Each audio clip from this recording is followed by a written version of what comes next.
We guard presents कौन जीत रहा है, को पावर्ड बाय सेंसोडाइन एंड विमल। बोलो जुबां केसरी। कैसा लगता है आपको? एक भीम आर्मी की नींव आपने रखी हो और आज आप सांसद बन गए हैं। एक बहुत ही संघर्ष का समय आपके साथ था और अब आप सांसद चुने गए हैं। कैसा लग रहा है आपको?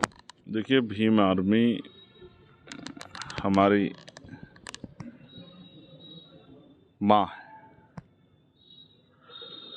हमारी सबकी पहचान भीम आर्मी से है और हमारे भीम आर्मी के तमाम साथी शुरुआती दौर के हमारे राष्ट्रीय अध्यक्ष जी, राष्ट्रीय महासचिव साहब और तमाम मंत्रालय जिन्होंने बहुत मेहनत की है, उन सब का भी एक बहुत बड़ा योगदान है भीम आर्मी को इस स्तर तक ले जाने में।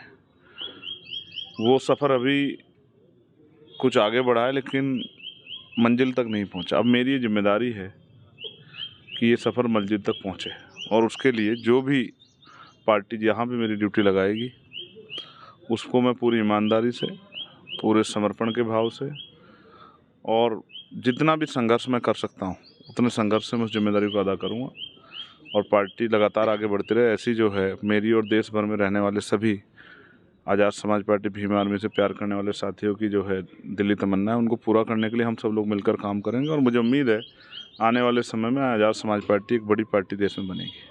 हम आपके आसपास रहते थे तो हमने कुछ स्लोगन देखते थे मोटिवेशन वाले। तो एक स्लोगन देखा था कि राजनीति सत्ता वह मास्टर चाबी है जिससे सभी प्रकार के समस्याओं के ताले खोले जा सकते हैं।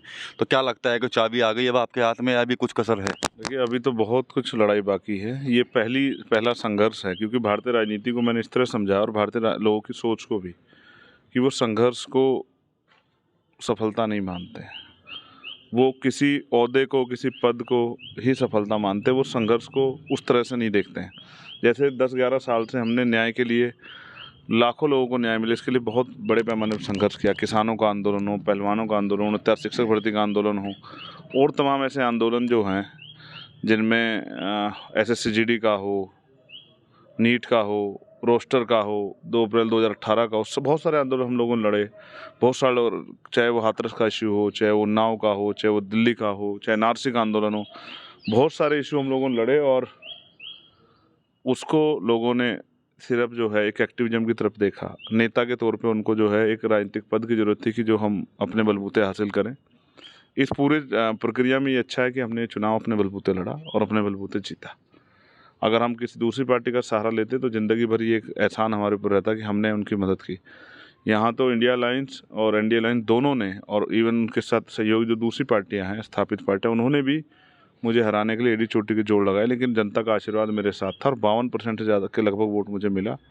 तो ये जनता का विश्वास था जिन्होंने मुझे दिल्ली पार्लियामेंट भेजा और अब मेरी जिम्मेदारी है कि मैं नगीना के जनता के विश्वास पर खरा उतरूँ, वहाँ की समस्याओं के लिए संघर्ष करूँ, आवाज़ उठाऊँ पार्लियामेंट के पटल पे और देश भर में जो रहने वाले हक वंचित समाज के लोग, उनकी जो समस्याएं हैं उस पर भी पार्लियामेंट में जो समाज हित की समस्याएं हैं उन पर भी मैं पार्लियामेंट में आवाज़ उठाऊं, जिससे कि लोगों के जीवन में बदलाव हो। वी गार्ड प्रेजेंट्स कौन जीत रहा है, को पावर्ड बाय सेंसोडाइन एंड विमल। बोलो जुबां केसरी।